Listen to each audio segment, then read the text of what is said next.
Assalamualaikum warahmatullahi wabarakatuh.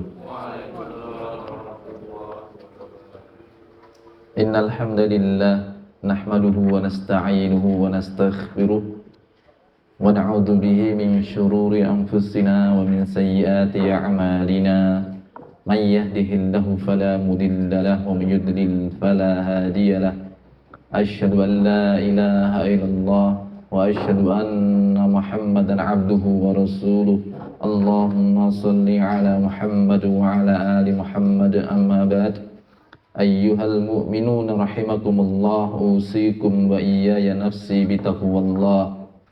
Faqad fazal muttaqun haitsu qala ta'ala ya ayyuhalladzina amanu taqullaha haqqa tuqatih wa la tamutunna illa wa antum muslimun. Ya ayyuhalladzina amanu taqullaha wa qulu qawlan sadida yuslih lakum a'malakum wa yaghfir lakum dhunubakum wa may yuti'illaha wa rasulahu faqad faza fawzan 'azima.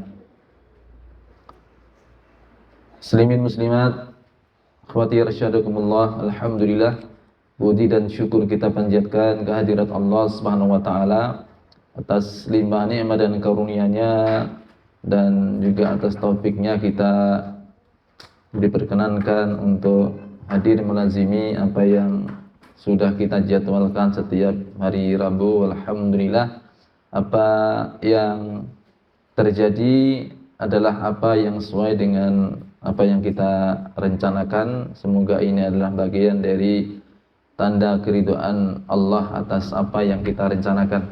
Dan semoga Allah jadikan kita istiqomah di majelis ilmu yang dengannya kita mendapatkan ilmu yang bermanfaat, dan Allah ajarkan kepada kita ilmu yang bermanfaat dan berikan kemanfaatan atas apa yang Allah ajarkan kepada kita.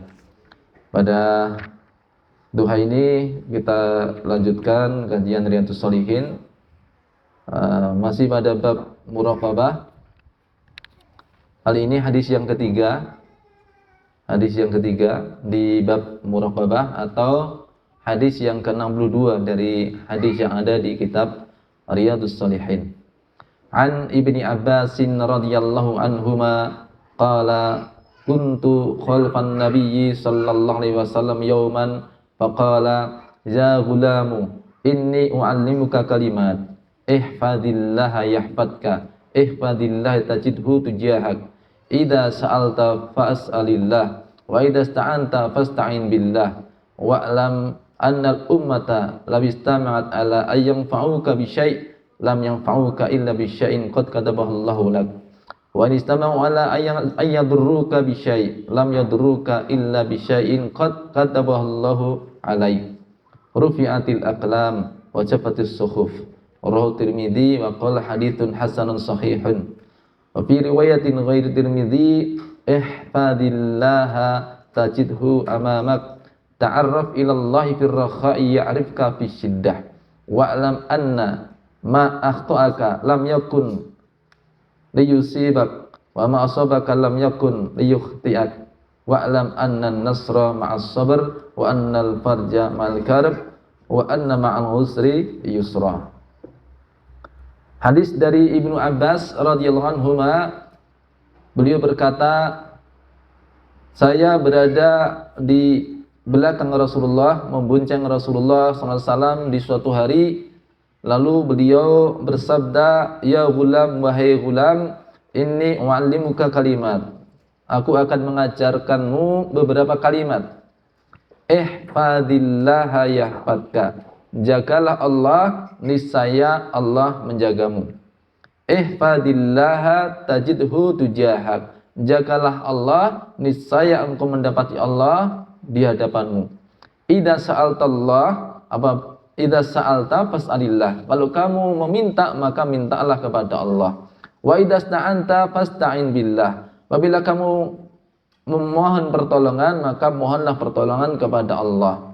Wa'lam annal ummata, dan ketahuilah bahwasanya suatu umat, lawistama'at, sekiranya mereka berkumpul, ala ayan fa'uka bisyai', untuk memberikan kemanfaatan untukmu, lam yanfa'uka illa bisyai'in qad katabahu laka, niscaya mereka tidak akan mampu memberikan sedikit pun kemanfaat untukmu selain apa yang Allah tetapkan untuk dirimu. Wa nistama'u la ayadurruka bisyai'in, dan sekiranya manusia mereka berkumpul bersepakat untuk memberikan kemadaratan kepadamu, lam yadurruka illa bisyai'in qad kataballahu 'alaika. Mereka tidak akan bisa memadaratkan dirimu kecuali apa yang telah Allah tetapkan untuk dirimu. Rufi'atil aqlam, telah diangkat pena, wajafatis suhuf, dan telah kering tinta. Hadis diriwayatkan Tirmidzi dan ini adalah hadis hasan sahih. Di dalam riwayat selain Tirmidzi disebutkan ihfadillaha tajidhu amamak. Jagalah Allah, niscaya engkau mendapati Allah di hadapanmu. Ta'araf ilallahi firraha, jagalah, kenalilah Allah di saat kamu lapang. Ya'rifka fisyiddah, niscaya Allah akan mengenalimu di saat sempit. Wa'lam, dan ketahuilah, anna ma'akhto'aka lam yakun yusibak, dan ketahuilah bahwa apa yang semestinya luput darimu maka dia tidak akan menimpamu, dan apa yang menimpamu, apa yang semestinya menimpamu maka dia tidak akan luput darimu.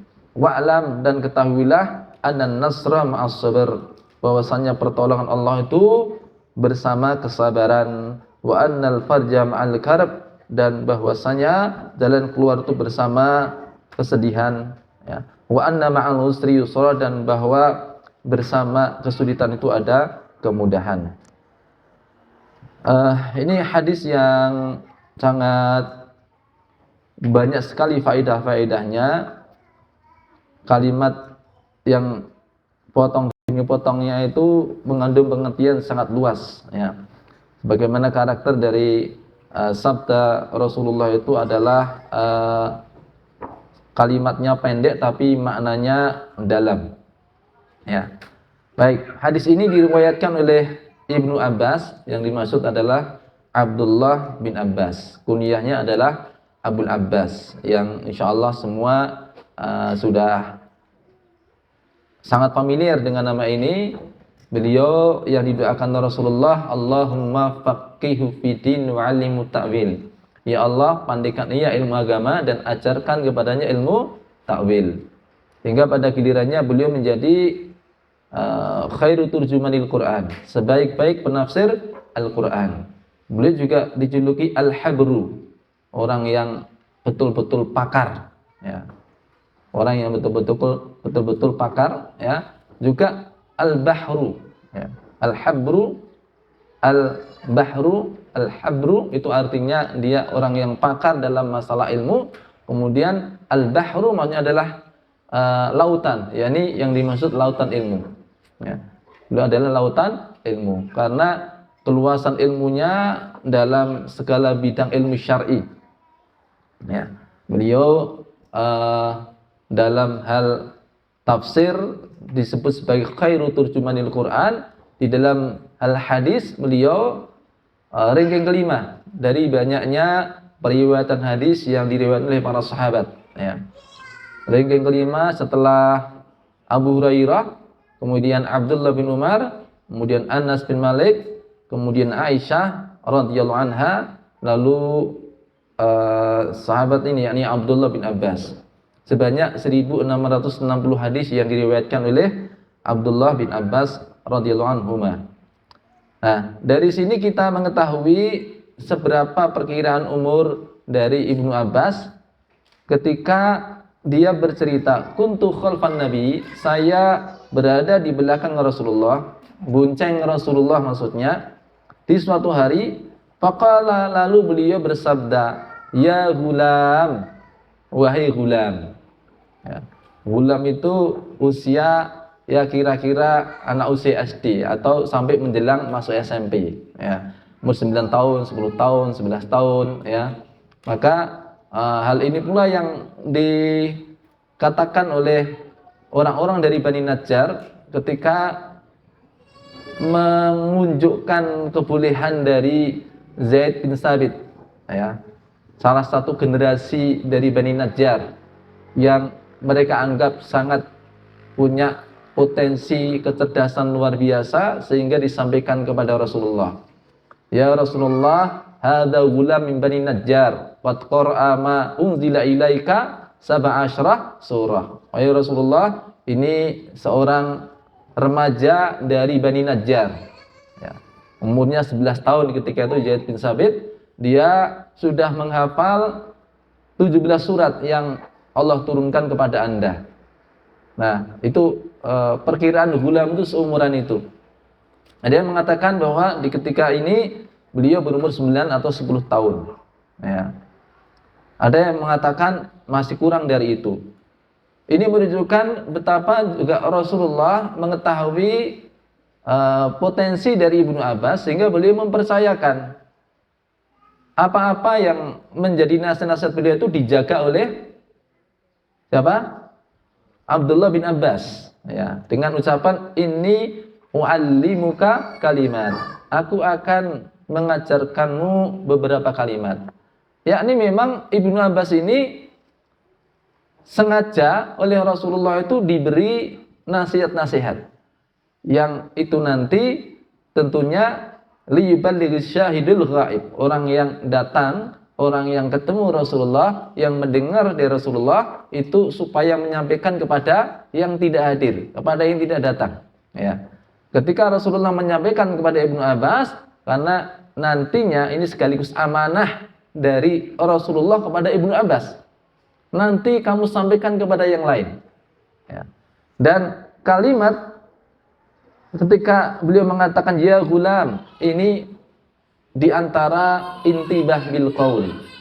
Intibah bil qaul. Intibah bil qaul itu Nabi sebelum memberikan suatu pengajaran memastikan bahwasanya Ibnu Abbas itu memang sudah siap untuk menerima nasihat dari beliau, untuk menerima ilmu dari beliau. Jadi disapa terlebih dahulu ya gulam, ya gulam. Nak, ya. Nak, ya, aku akan mengajarkan kepadamu beberapa kalimat. Nah, otomatis ketika itu apa? Ibnu Abbas akan menyiapkan akalnya, menyiapkan pikirannya, ya, menyiapkan zakatnya. Zakat itu kecerdasan. Jadi dan kecerdasan di sematu itu adalah fokusnya perhatian. Jadi ketika Imam Syafi'i rahimahullah beliau mengatakan, ya akhi lan tanalal ilma illa bisittah. Wahai saudaraku, kamu tidak akan mendapat ilmu kecuali dengan 6 perkara. Zakain, wa hirsin, wastihadin, wa bulghatin, wa fi riwayatin, wa dirhamin, wa suhbatu ustadin, wa tuliz zaman. Akhi, engkau tidak akan mendapatkan ilmu kecuali dengan 6 hal. Pertama, bidzakain, yakni dengan kecerdasan. Yakni siapnya fokusnya kita untuk menerima pelajaran. Ya. Hadir ya supaya mendapatkan pahala tentu saja, supaya dapat teman iya, ya, dapat saudara dalam iman iya, ya. Tapi namanya tholabul ilmi, yang dicari adalah ilmu. Ya. Jadi harus fokus dengan ilmu. Ya. Apa wis fokus ya durung isah durung jatai gitu ya. Ya. Jadi jangan putus asa belajar bahasa Arab juga ya. Tetap insyaallah ada manfaatnya ya. Tapi sebagai sebuah ikhtiar ketika seorang itu belajar ya, dia di antara cara dia mendapatkan ilmu adalah dia fokus ya. Itu yang dimaksud dengan zakat. Bukan kecerdasan dengan pengertian kalau wah saya nggak cerdas kalau gitu nggak usah belajar, bukan begitu ya. Tapi namanya ilmu itu al-ilmu bita'allum. Ilmu didapat dengan ta'allum, dengan memang usaha ikhtiar mencari ilmu. Ya. Zakain wa hirsin. Ya. Dan juga ada antusias. Kalau soal zakat ya memang sedikit banyaknya nantinya akan terlihat seseorang itu bakat di bidang apa dalam hal ilmu. Ya. Ya kadang-kadang seseorang itu juga, seorang guru mungkin dia tahu bakat anak ini, tapi juga kadang-kadang juga tidak selalu tepat ya. Orang ulama besar sekelas Imam Al-Muzanni ketika dia mengajar salah satu keponakannya ya, yakni siapa itu penulis kitab syarah Sampai itu. Siapa namanya? Pernah saya ceritakan di sini. Astagfirullah. Imam At-Tahawi, Abu Ja'far At-Tahawi, ya. Abu Ja'far At-Tahawi, ya. Dia di masa kecilnya dididik oleh Al-Muzanni, ya. Dididik oleh Imam Al-Muzanni yang itu adalah pamannya sendiri. Nah, sampai Al-Muzanni ketika itu kalau dia ngajari yang lain itu sepertinya mudah, tapi ngajarin ponakannya sendiri ini sampai emosi dia, ya. Sampai emosi gak bisa-bisa, hingga keluar sumpah dari beliau, wallah, demi Allah, kamu tidak berbakat, ya. Kamu gak bakalan, ya, menjadi ulama. Itu sampai dia ucapkan dengan apa? Dengan sumpahnya. Tapi siapa sangka kemudian justru Abu Ja'far At-Tahawi ini kemudian dia apa? Menjadikan ini sebagai apa ya? Sebagai target, ya. Pembuktian, ya. Istilahnya mungkin kasaran titenono le, ya. Titenono ya. Akan saya buktikan bahwa saya berbakat. Ya. Kemudian beliau mencari, ya, guru, ya. Ya sampai kemudian pindah madhab, ya. Ya. Al-Muzani itu Syafi'iyah, beliau ini nantinya menjadi pionir ataupun menjadi ulama yang apa ini, yang terkenal di antara Hanafiyah, ya, di kalangan madhab Hanafiyah. Abu Ja'far At-Tahawi, ya, Abu Ja'far At-Tahawi Al-Hanafi, ya. Beliau ketika itu belajar hingga kemudian mencapai derajat yang luar biasa dari cabang bidang hadis, ya, kemudian fikih dan sebagainya, sampai kemudian orang-orang bahkan para ulama itu belajar pada beliau. Maka tatkala beliau mengajar, di sana juga hadir para ulama juga yang ikut hadir menyimak ilmu dari beliau. Tiba-tiba beliau ingat dengan apa yang dikatakan oleh Al-Muzanni, ya. Maka beliau mengatakan rahimakallah, ya. Ya ami, semoga Allah merahmati Anda wahai pamanku Al-Muzanni, sekiranya hari ini paman masih hidup tentu akan membayar kafarah untuk sumpah Anda, ya. Kenapa? Karena sudah apa? Dia bersumpah bahwa kamu tidak berbakat, nyatanya ternyata berbakat, ya. Jadi intinya bahwa kecerdasan itu adalah dari hal yang harus kita siapkan. Intinya adalah fokus, ya. Wahirsin, ada antusias. Wastihadin, istihad itu lebih pada ada pengorbanan yang sifatnya sesuatu yang dikerahkan berupa waktu, berupa tenaga dan sebagainya, ya. Istihad, ya. Kemudian apa? Wabulghah, ya, harta, ya. Dalam bahasa yang lain dirham. Kemudian yang kelima adalah wasuhbatu ustadin, ya, berguru, bergaul, ya, bertemu dengan ustadz, ya. Dan yang keenam adalah waktu zaman, yakni dengan membutuhkan waktu yang memang panjang, ya. Karena sekiranya umur kita untuk mencari ilmu saja, maka baru sebagian ilmu yang kita dapat, ya.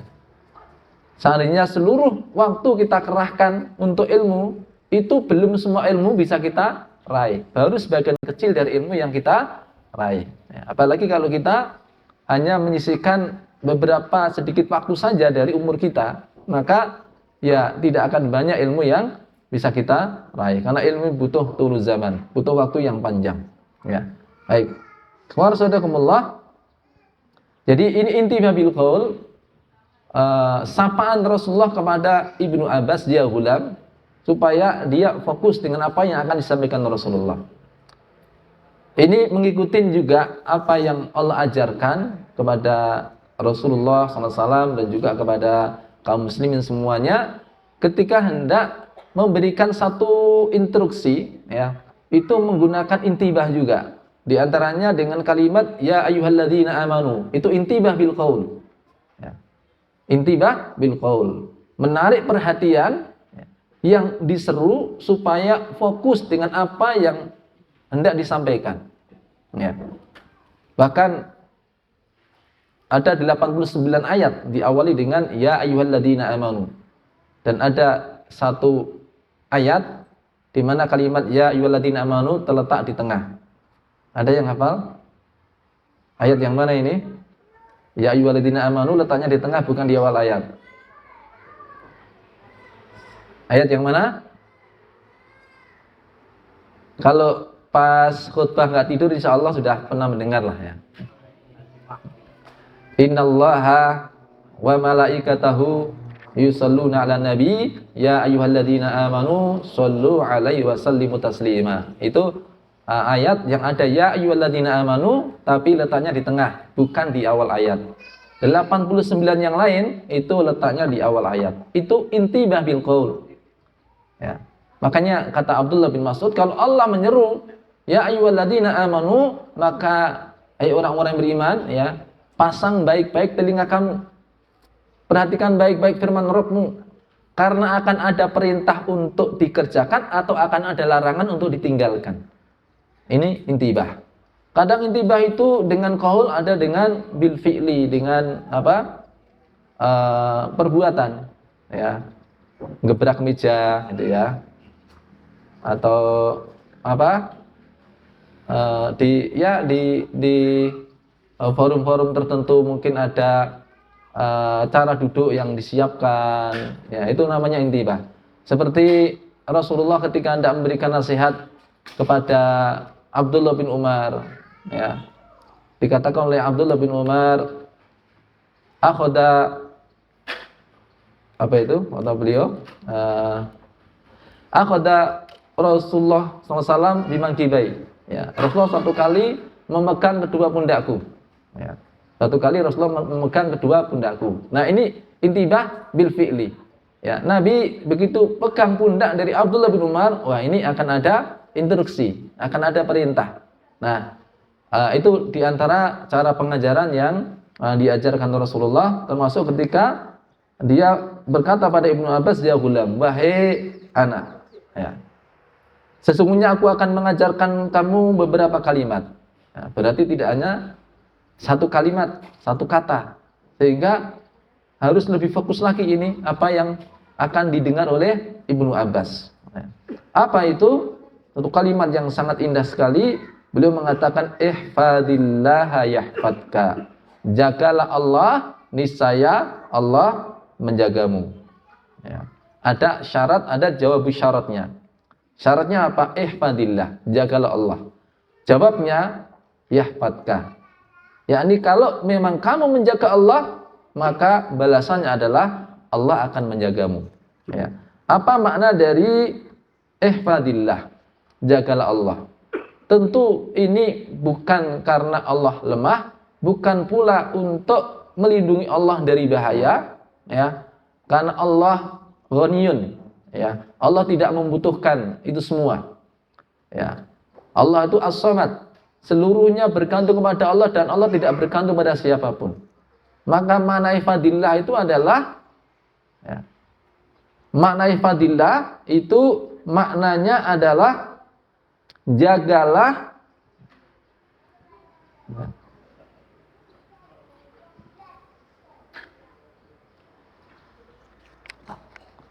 ada beberapa ungkapan, saya ambilkan salah satunya, misalnya kalimat ihfadillah, ya, jagalah Allah, ini ada beberapa yang dijelaskan para ulama. Misalnya Syekh Utsaimin mengatakan ihfadillah wa dzalika bihifdzi syar'ihi wa dinihi. Maksudnya menjaga Allah adalah jaga syariatnya, jaga agamanya, ya. Tidak boleh menyebutkan, ya, jaga batasan-batasan yang telah ditetapkan oleh Allah Subhanahu wa taala, ya. Ihfadillah yakni ihfad hududahu wa syari'atahu bi fi'li awamirihi wastinabi nawahihi wa jawabil amri. Ihfadillah yahfadka, ya. Nah, ini diantara yang disebutkan oleh Ibnu Daqiq Al-Id, ya. Makna dari jagalah Allah yakni ihfad hududahu, jagalah batasan-batasannya. Karena Allah memberikan batasan-batasan sebagaimana disebutkan juga di dalam hadis, Al halalu bayyinun wal haramu bayyinun. Yang halal jelas, yang haram jelas. Wa bainahuma umur mustabihat. Antara keduanya ada perkara-perkara yang syubhat. Jadi syubhat indan nas. Bagi sebagian orang itu samar, ya. Bagi sebagian orang itu samar. Maka barang siapa yang menjaga dirinya dari syubhat, maka dia telah menjaga dirinya dan kehormatannya. Wa man waqa'a fi syubhat waqa'a fil haram. Siapa yang dia terjerumus kepada yang syubhat, maka hampir dia terjerumus kepada yang haram. Karena ia haulal hima, ya. Seperti penggembala yang menggembala di sekitar daerah larangan. Yusiku ayat ta'afi. Maka hampir saja, ya, dia akan terjerumus, akan menjadikan gembalaannya tadi itu terjerumus kepada tempat larangan. Misalnya menggembala bebek gitu ya. Tapi di sini di daerah larangan. Ini masih istilahnya belum dipanen ya, masih seluruhnya masih hak dari yang punya, belum diizinkan untuk dijamah. Tapi kita misalnya menggembalanya itu, angonnya itu di pematangnya, ya. Kalau sudah di pematangnya gitu, di sini tidak ada apa-apanya, di sini ada yang seger-seger, kira-kira ini lehernya manglung kemana ini? Ya, dia akan ke daerah yang dilarang. Ya, karena iyara haulal hima yusiku ayar ta'afi. Ala wa inna likulli malikin hima. Ketahuilah setiap raja punya daerah larangan. Setiap raja itu punya daerah larangan. Ya. Ala inna himallah maharimu. Ketahuilah daerah larangan Allah adalah apa-apa yang Allah haramkan. Jadi batasan-batasan itu dijaga. Ya. Jangan sampai melanggar apa yang telah dilarang oleh Allah SWT. Jangan masuki daerah larangan. Itu makna pertama ihfadillah. Ya, yakni ihfad hududahu. Jagalah batasan-batasan Allah. Ya. Wa syariatahu, syariat-syariatnya. Kalau tadi tentang mana halal mana haram. Ya. Kemudian syariatnya, di sana ada kewajiban-kewajiban yang harus ditunaikan. Tunaikan sesuai dengan apa yang telah Allah gariskan. Ya. Menjaga batasan-batasan Allah dan syaratnya ini dikerjakan dengan apa? Bifili awamirihi wattina binawahihi. Melaksanakan perintah Allah dan menjauhi larangannya. Ya.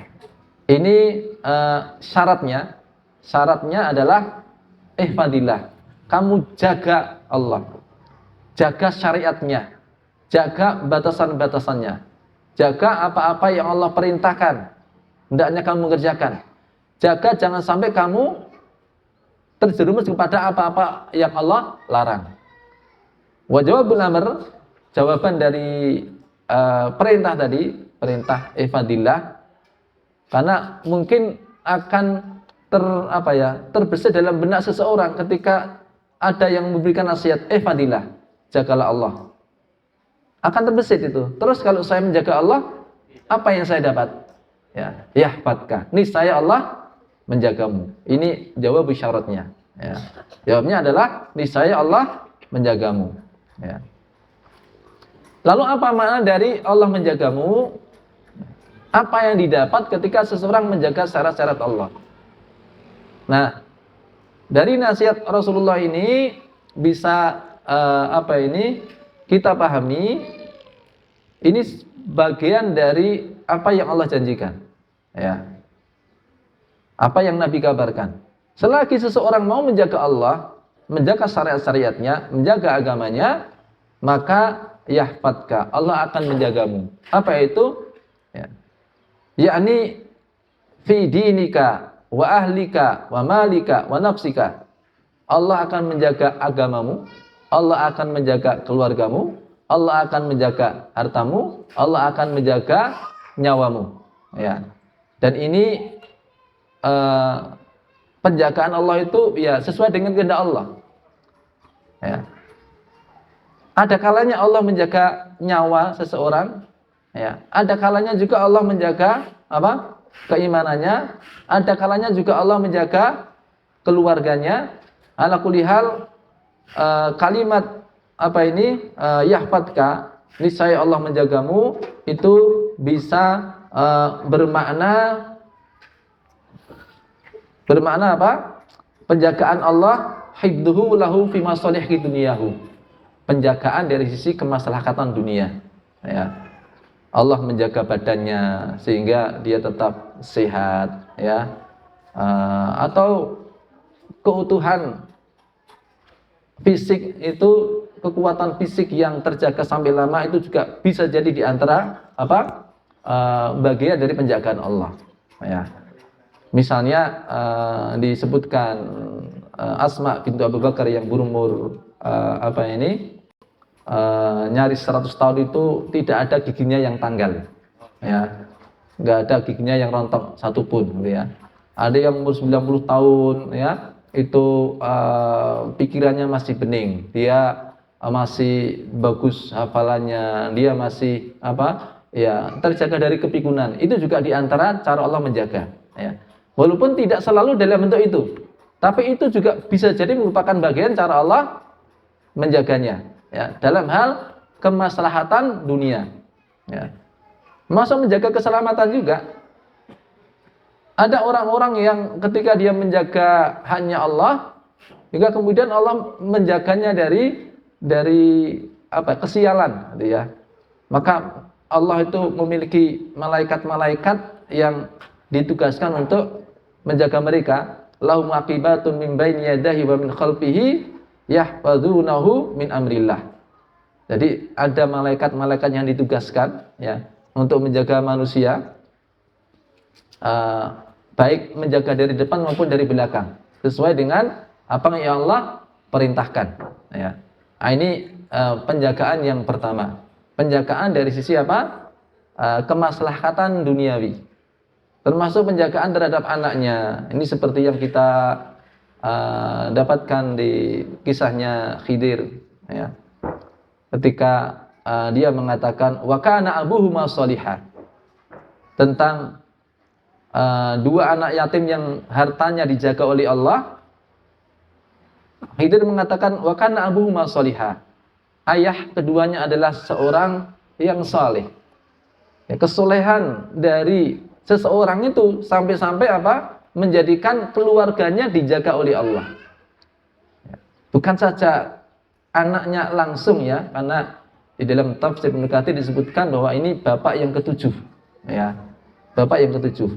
Jadi kesolehan seseorang itu ketika dia menjaga hak-haknya Allah, maka sampai Allah itu menjaga keturunan-keturunannya dari kemadharatan, termasuk kemaslahatan duniawi itu dijaga oleh Allah SWT. Namun yang lebih tinggi dari itu adalah penjagaan dari sisi bahwa asrafun nau'aini, ini yang kedua ini adalah yang paling utama dari dua hal ini, yani hifdzullah lil 'abdi fi dinihi, yakni Allah menjaga agamanya, Allah menjaga imannya. Fayahfadhu fi hayati minasyubuhat al-mudillah, maka Allah menjaga dalam kehidupannya dari syubhat yang menyesatkan, juga minasyahwa al-muharramah, dari syahwat yang diharamkan. Wa yahfadhu alaihi dinahu inda mautih, sehingga Allah menjaga dirinya, menjaga agamanya sampai kematiannya, sehingga dia diwafatkan di dalam keadaan iman. Nah, ini yang paling utama, ya. Maka seperti penjagaan Allah kepada orang-orang yang syahid, ya. Iya, mereka mungkin secara fisik terbunuh, tapi sesungguhnya mereka tidak mati, ya. Karena mereka hidup di sisi Allah. Allah menjaga mereka, ya. Penjagaan Allah itu dengan cara apa? Kematian dia itu di jalan Allah, bukan di jalan yang lain. Itu penjagaan Allah. Dan kadang-kadang juga penjagaan Allah itu bisa dua-duanya, ya. Penjagaan imannya sekaligus juga penjagaan jasadnya. Ya, seperti ini yang menarik dari apa yang terjadi atas seorang sahabat, ya, yakni Asim bin Thabit, ya. Tahu ya Asim bin Thabit? Para pemanah harusnya mengenal siapa Asim bin Thabit ya. Karena legend sekali ya. Beliau yang mengajarkan strategi berperang dengan memanah itu beliau ya. Beliau yang disabdakan Rasulullah, man qatala falyuqatil qitala Asim. Siapa yang mau menggunakan strategi perang, maka pergunakanlah strategi perangnya Asim ya. Utamanya dalam menggunakan apa? Busur dan anak panah. Jadi suatu kali Nabi SAW di Lailatul Badr, ada yang mengatakan fi Lailatul Aqabah ya. Beliau bertanya kepada para sahabat, ya, nguji pada para sahabat tentang strategi yang mereka gunakan. Beliau katakan, "Kaifa tuqatilun?" Bagaimana kalian tidak berperang? Faqama Asim bin Thabit. Maka Asim bin Thabit ketika itu berdiri dan dia membawa apa? Membawa busur dan anak panahnya. Semacam dia memperagakan ya bagaimana cara dia nanti berperang ya. Dia mengatakan Rasulullah idza kana al-qaum qariban min mi'atai dira' aw nahwa dzalik kana ramyu bil qaus. Wahai Rasulullah, kalau musuh itu jaraknya 200 hasta ya atau semisal itu, maka akan kami gunakan busur dan panah. 200 hasta. Berapa? 200 hasta. Satu hasta berapa? Berapa senti? 45 senti ya. Ini yang jumhur para pengukur itu mengatakan satu hastanya 45 cm. Ya, walaupun hasta orang beda-beda, tapi apa ini kalau kita lihat di ya kamus-kamus itu satu hasta itu 45 cm. 45 cm dikalikan 200 berapa? 90 meter ya. 70 sampai 90 meter. Maka target itu ya kalau kita mau titis-titisan itu di jarak 90 meter ya. 70 bisa sampai 90 meter.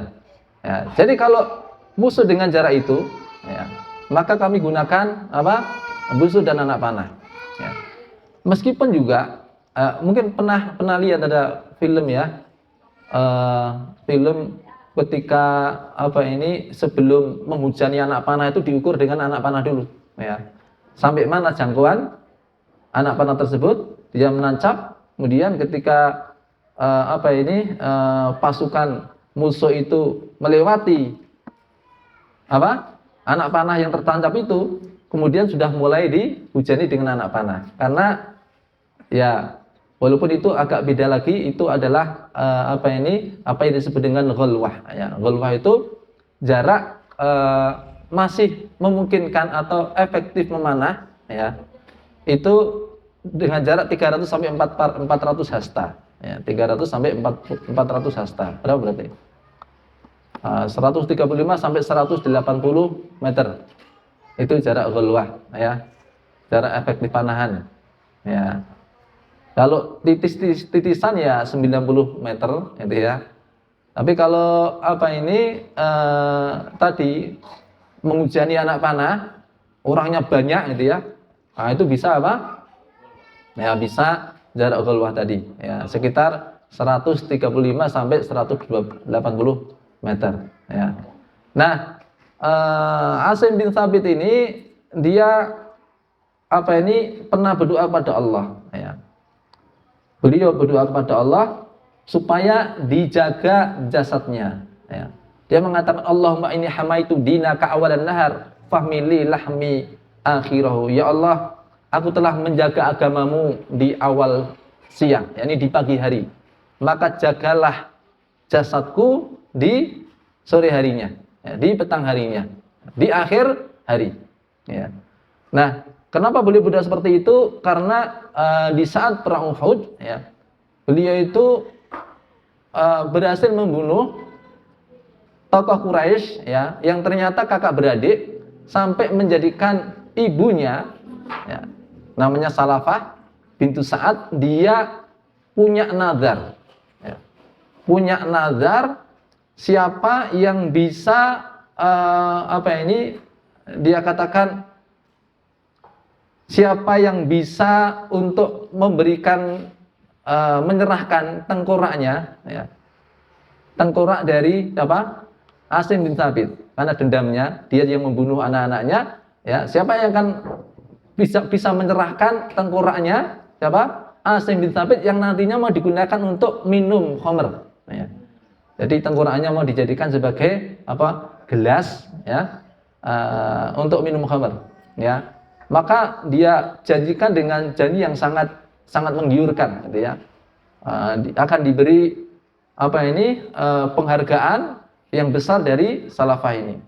Ya, makanya di hari di mana suatu kali Asim bin Thabit terbunuh, ya, ketika itu yang membunuh tadinya enggak ngerti bahwa ada sayembara itu, ya. Ketika dikasih tahu itu yang kamu bunuh ada di antaranya Asim bin Thabit, ya. Yang siapa yang bisa menyerahkannya kepada salafah dia akan mendapatkan apa ini hadiah yang sangat besar. Maka dia kembali ke situ, ke tempat situ, dan ternyata Allah menjaga, ya. Kan tujuan dia kembali ke situ mau apa? Mengambil kepalanya Asim, tapi ternyata Allah menjaganya di mana banyak sekali lebah, gitu ya. Lebah yang sampai-sampai orang-orang tadi tidak bisa mendekati jasad beliau, ya. Ditunggu sampai lebah tadi hilang, tapi begitu lebah hilang, ya, hujan turun. Ditunggu hujan turun sampai reda, ternyata ketika hujan reda jasad beliau sudah hilang, ya. Nah, ini diantara cara Allah menjaga jasad, ya, sekaligus menjaga agama seseorang. Asim bin Thabit, ya, radhiyallahu anhu, ya, beliau yang mengajarkan bagaimana strategi menggunakan busur dan anak panah. Oh, tadi belum selesai, ya. Kalau jarak apa? Berapa tadi? 200 hasta, ya, menggunakan busur dan anak panah. Kalau lebih dekat lagi yang bisa dijangkau, mereka juga bisa menjangkau saya, maka akan aku lempar dengan lembing. Kalau lebih dekat lagi maka kami gunakan pedang, ya. Maka kata Nabi, siapa yang hendak berperang maka berperanglah dengan cara siapa? Asim, yakni Asim bin Thabit. Jadi penjagaan Allah itu bisa sifatnya penjagaan kemaslahatan duniawi, ya. Bisa juga berupa kemaslahatan diniyah. Dan kemaslahatan diniyah itu yang lebih bermanfaat, ya. Kalau soal penjagaan nyawa, iya, tetapi ya Allah sudah tetapkan bahwa manusia itu ada batas ajalnya, ya. Jangan mengira kemudian ketika Allah menjaga nyawanya itu berarti kemudian dia tidak bisa mati, ya. Namanya manusia pasti juga akan mati, sudah ketetapan Allah juga, ya.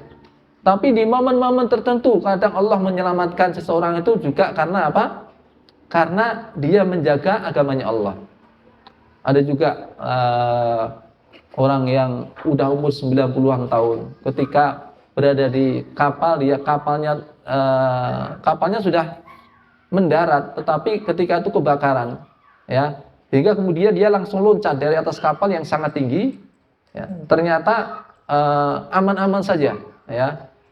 Maka ketika dia ditanya oleh salah satu anaknya atau cucunya, ya, karena saya menjaga Allah di waktu muda, maka Allah menjaga saya di usia tua, ya. Karena saya menjaga Allah di waktu muda, maka Allah menjaga saya di usia tua. Nah, ini di antara berbagai macam bagaimana Allah menjaga hambanya, ya. Dengan syarat apa? Ihfadillah, jagalah Allah. Yahfadka, yang kamu dapat apa? Allah akan menjagamu, ya. Jagalah Allah, apa maksudnya? Menjaga syariat-syariatnya, menjaga agamanya, ya. Atau kalau dirinci, ada memang ayat-ayat yang menunjukkan kita ini harus menjaga iman kita, ya. Sebagaimana Allah firmankan, wahfadu imanakum, ya. Nah, kemudian juga maksudnya al-aiman, ya, bukan iman, aiman, yakni menjaga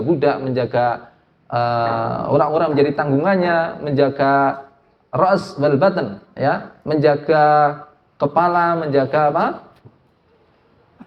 Wahfadzu aimanakum tadi apa maaf? Menjaga sumpah ya. Aiman di sini maksudnya sumpah. Ya. Baik. Menjaga perut, menjaga pendengaran, menjaga lisan itu semuanya diantara hal-hal yang harus kita perhatikan. Intinya penjagaan ketika kita diperintahkan menjaga Allah artinya menjaga jangan sampai kita ini ya entah dengan melalui lisan kita atau dengan melalui tangan kita ya jangan sampai kita gunakan dalam rangka bermaksiat kepada Allah.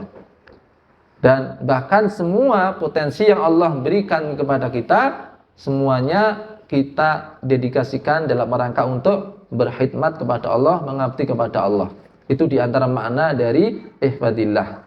Jagalah Allah, yahfadkan insyaallah menjagamu. Ya. Ihfadillah tajidhu tujahak. Jagalah Allah, niscaya yang kau dapati Allah di hadapan kamu. Kalau Allah sudah menjagamu, apalagi yang ditakutkan. Ya. Kalau Allah sudah menjagamu, maka apalagi yang kamu takutkan. Ya. Idza sa'alta fas'alillah. Kalau kamu minta, maka mintalah kepada Allah. Ya. Wa idza sta'anta fasta'in billah. Kalau kamu minta pertolongan, maka mintalah pertolongan kepada Allah. Apa tidak boleh meminta tolong kepada orang lain? Ya. Kita diperintahkan untuk saling tolong menolong. yakni boleh dalam hal yang memang itu menjadi sesuatu yang menjadi kewenangan dan haknya atau sesuatu yang memang bisa dilakukan ya bisa minta tolong bawakan ini sampaikan ini ke si fulan ya titip sesuatu minta tolong titip itu hal-hal yang dibolehkan tidak melanggar syariat ya tetapi prinsip di sini adalah bahwa tawakal seseorang itu hendaknya tertuju hanya kepada Allah saja. Ya. Bahwa suatu kali dia minta tolong kepada makhluk dalam hal yang memang menjadi kewenangannya, ya, hal yang menjadi kebisaannya, maka dia harus yakini ia hanya sebagai jalan saja, sebab saja. Ya.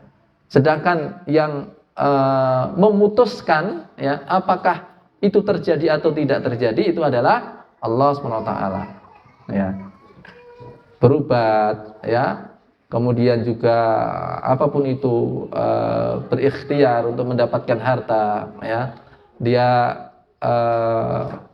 datang kepada seseorang mau melamar pekerjaan dan sebagainya ya, mereka yang kemudian membantu itu adalah sebab saja ya adapun yang memutuskan aslinya, hakikatnya adalah Allah SWT sebagai jalan rezeki, jalan kesehatan dan semuanya adalah Allah SWT. Ya, maka selagi kita ikhtiar dengan apa yang kita bisa, tetap saja kita memohon kepada Allah. Ya. Bahkan doa itu merupakan aqwal asbab. Doa adalah sebab yang paling utama, aqwal asbab. Lijalbil matlub wa daf'il makruh. Doa adalah sebab yang paling dominan untuk mendapatkan sesuatu yang dicari dan menghindar dari sesuatu yang dibenci. Itu sebab yang paling utama adalah doa. Ya. Maka jangan remehkan doa. Ya.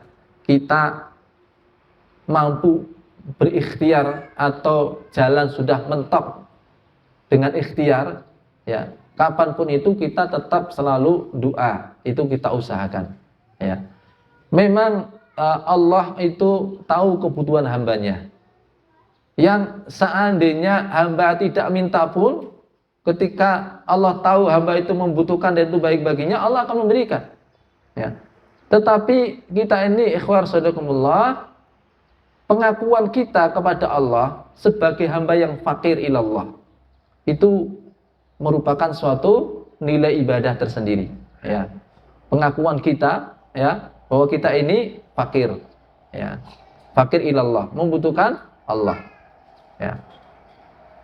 Dan itu yang menjadi inti dari ibadah itu, ya, pengakuan hamba bahwa dia membutuhkan pertolongan Allah.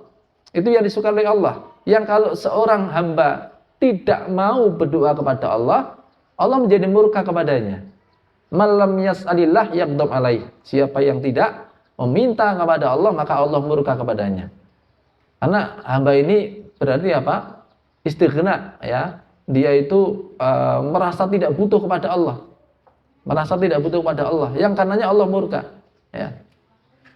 Semakin sering hamba itu memohon kepada Allah dengan kesadaran memang dia dalam segala hal hajat yang dia butuhkan selalu butuh pertolongan Allah, maka Allah mencintainya, ya.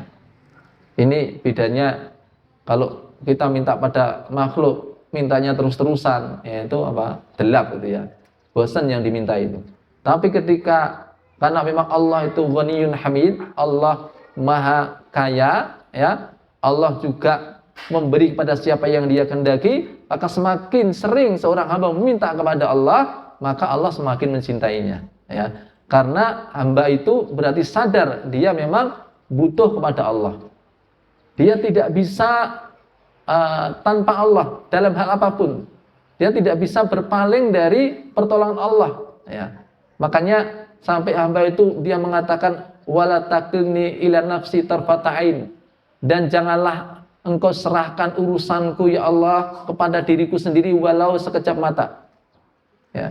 Karena kita ini lemah, kita tidak bisa mengurus diri kita sendiri walau sekecil apapun kebutuhan itu, selalu apa? Itu tergantung bagaimana keputusan Allah, ya. Maka dalam segala hal kita membutuhkan Allah, maka jangan malas untuk berdoa, ya. Maka orang yang merasakan munajahnya kepada Allah, ya, dia memohon kepada Allah sampai-sampai saking nyamannya dia bermunajah kepada Allah, nanti sampai pada hal-hal yang sangat remeh, ya, hal-hal yang kecil itu dia minta juga kepada Allah. Itu sesuatu yang utama. Misalnya orang itu berdoa kepada Allah selama 1 jam, ya. Dia berdoa, ya, dia masih pengen minta lagi, pengen minta lagi, pengen minta lagi. Kalau 1 jam waktunya, kira-kira yang diminta apa saja? Kira-kira apa saja? Dikai kesempatan jaluk 1 jam, ya. 1 jam lamanya. Kira-kira yang diminta apa saja? Itu dari urusan yang besar, ya, bahkan mungkin paling besar, yang besar atau besar banget dulu, besar, agak besar, kemudian tidak begitu besar, sampai hal yang hal yang ringan, ya, sampai hal yang sangat-sangat mungkin sepele, ya. Hal yang mungkin kita anggap sepele itu pun kita butuh pertolongan Allah, ya. Jadi jangan malu ya minta kepada Allah dalam hal urusan-urusan sepele, karena memang dalam hal sesepele apapun itu, ya, urusan garam, ya, di dapur urusan itu, ya. Kalau antum bisa menikmati 1 jam berdoa, ya tekankan juga nantinya, ya. Akan sampai situ juga. Hal-hal yang mungkin itu hal yang ringan itu, ya. Apalagi untuk hal besar, ya. Kalau kita bisa menikmati bagaimana kita bermunajah kepada Allah SWT, ya. Baik, hadirin yang dimuliakan Allah SWT. Kemudian nasihat beliau berikutnya, wa'lam annal ummata, ketahuilah bahwasanya sekiranya semua umat mereka berkumpul untuk memberikan kemanfaatan bagimu, maka mereka tidak mampu memberikan manfaatan untukmu, ya, kecuali dengan apa yang Allah telah tetapkan untuk kamu, ya. Jadi penentunya tetaplah Allah sebagai penentunya, ya. Bukan berarti Allah menghalangi kemanfaatan yang hendak diberikan orang kepada orang yang lain, ya. Akan tetapi Allah paling tahu tentang apa yang bermanfaat untuk Anda, ya. Dan untuk juga menunjukkan bahwa Allah yang kuasa, ya. Allah yang kuasa. Maka jika suatu kali kita berharap kepada manusia, kemudian kita kemudian harus kecewa, gitu ya. Itu diantara cara Allah menegur kita, ya. Maka jangan menggantungkan kepada manusia, bergantunglah kepada Allah. Ketika kita bergantung pada manusia kemudian kok gagal misalnya, ya itu bisa jadi adalah pertanda baik. Supaya apa? Lebih fokus lagi bergantung kita hanya kepada Allah. Ya. Maka ada kisah yang cukup menarik, ya, akan sangat menarik ya, tentang bagaimana ada satu keluarga yang dimana satu keluarga ini sampai kesulitan ekonomi pun begitu, dia tetap menjaga agamanya, hingga kepala keluarganya ini suatu kali datang ke masjid, ya. Tidak ada yang memang tempat dia untuk curhat kecuali kepada Allah. Maka malam hari dia keluar, dia sholat 2 rakaat di masjid, kemudian dia berdoa kepada Allah, ya. Jadi curhatnya kepada Allah itu sampai pada hal-hal yang dia berusaha memposisikan dekat sekali dengan Allah, ya. Sehingga dia itu mintanya kepada Allah udah apa adanya, ya. Ya Allah, ini hambamu ini sampai kelaparan ya Allah, ya. Siapa yang ngasih makan kalau bukan, ya, Engkau ya Allah, ya. Itu sampai apa adanya itu, karena kalau curhat pada Allah itu ya apapun silahkan dikemukakan, ya. Ternyata di waktu yang bersamaan ada orang kaya, ya, yang soleh, dia hatinya gelisah, tidak bisa tidur. Sekali tidur ternyata semacam ada bisikan, ya, bantulah si fulan, ya. Dia pikir, ini siapa ini yang harus saya bantu? Ini cuman namanya juga mimpi, gitu ya. Dia tidur lagi, begitu lagi. Tidak bisa tidur dia, kemudian dia sholat 2 rakaat. Sholat 2 rakaat, setelah sholat 2 rakaat, dia sampai tertidur di tempat dia sholat situ, ya. Dia bermimpi lagi, ya. Ada seruan, ada bisikan supaya menolong si fulan, ya. Bantulah orang yang kesulitan itu. Sampai kemudian dia ya beristihad sendiri, gitu ya. Kalau dalam bahasa di kisah tersebut, ya, Allah mengilhamkan kepada saya, ya. Kemudian saya keluar dengan membawa 100 dinar. Dia bawa 100 dinar uang. Kemudian dia keluar dengan kendaraannya, ya, karena dia juga tidak tahu siapa yang mau dibantu. Udah pokoknya di mana ini kendaraan ini akan berhenti, ya. Udah dia naik kendaraan itu, ya. Kalau kendaraannya kayak sekarang nggak bisa, ya. Ini kendaraannya memang kendaraannya yang punya nyawa. Dia tahu kemana atau kemana dia inginkan, ya. Pokoknya tempat di mana hewan ini akan berhenti, ya, kendaraan ini akan berhenti, mesti ada sesuatu di situ. Maka betul orang ini keluar dengan kendaraannya, wis pokoknya los mbuh iki mlayu nang ndi, ya. Ya, kendaraannya mau jalan di mana, berhenti di mana, sampai ternyata dia berhenti di depan masjid. Maka dia kemudian bergumam, mesti ada sesuatu di masjid ini. Kenapa kendaraan ini berhenti di depan masjid? Nah, dia turun dari kendaraannya, masuk dalam masjid dan mendapati orang yang berdoa tadi, ya. Maka ketika itu mereka saling bertanya, kenapa kok orang tadi berdoa di situ, dan kenapa orang kaya ini kok kemudian sampai di tempat tersebut. Masing bercerita hingga gaduh antara mimpi tadi dengan apa yang lakukan oleh orang yang berdoa tadi, ya. Artinya itu adalah cara Allah bagaimana menolong hambanya yang berdoa kepada Allah, yang bertawakal juga hanya kepada Allah. Sampai ketika orang kaya tadi bilang, ya, ini kalau begitu 100 dinar ini memang layak untuk Anda, ya, ini silahkan Anda pakai, nanti kalau habis datang lagi ya kepada saya, ya. Omahku nang kono, sok nek entek ya moro nang omahku, ya. Apa kata dia? Ya. Bagaimana mungkin saya akan tinggalkan zat yang, ya, karenanya lah dia kemudian mendatangkan Anda ke sini, ya. Paham maksudnya, ya? Ya, nanti kalau saya ini habis uangnya, saya datang lagi kepada Allah, ya. Allah akan mendatangkan Anda atau orang selain Anda, ya. Belum tentu pas saya butuh Anda yang punya, mungkin orang lain, gitu ya. Jadi nanti kalau uang 100 dinar ini habis, saya datang lagi kepada Allah, bukan kepada Anda, ya. bukan kepada Anda, tapi akan datang kepada zat yang menjadikan Anda bisa datang kemari. Gitu ya. Ini mungkin kalau kita ya langsung terima kasih, iya ya, nanti kalau habis saya tak datang lagi kan begitu ya.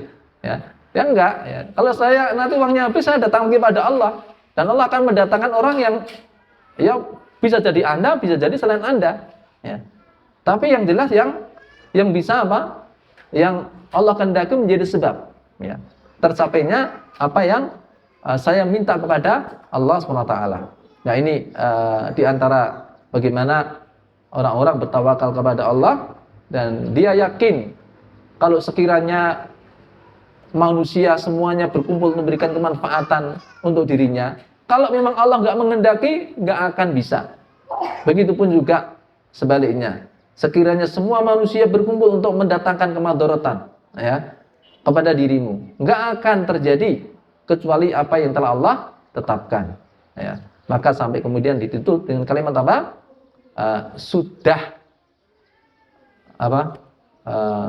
Sudah kering tinta, apa itu kalimatnya apa tadi?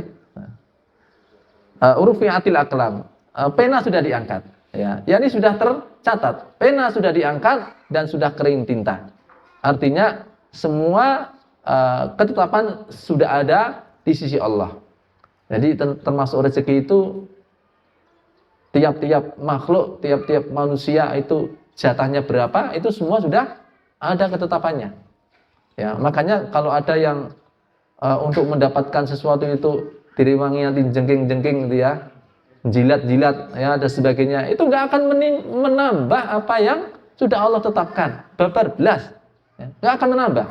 Ya. Lah kalau begitu kita tidak berusahalah. Usaha Anda itu akan menambah nilai pahala, bukan menambah apa? Bukan menambah nilai atau nominal rezeki yang Anda dapatkan, tapi ketika seorang bekerja ya, karena ngikutin apa yang Allah perintahkan, dia akan mendapatkan apa? Nilai dia bekerja itu. Karena yang dinilai dari harta itu apa? Min aina iktasabahu wa fima anfaqahu. Dari mana dia dapatkan, untuk apa dia belanjakan, itu yang dinilai. Bukan dapatnya berapa. Dapatnya berapa sudah ada ketetapannya. Ya. Sudah ada tercatat dan rufi'atil aqlam, ya. Pena sudah diangkat, wajabati suhuf, dan kertas juga sudah kering, ya. Ini ikhwan sadaqakumullah, di antara nasihat Rasulullah kepada Ibnu Abbas, yang tentu ini adalah nasihat beliau kepada umatnya secara umum dan juga untuk kita semuanya. Sekian dari saya, akhirul kalam. Assalamualaikum warahmatullahi wabarakatuh. Waalaikumsalam.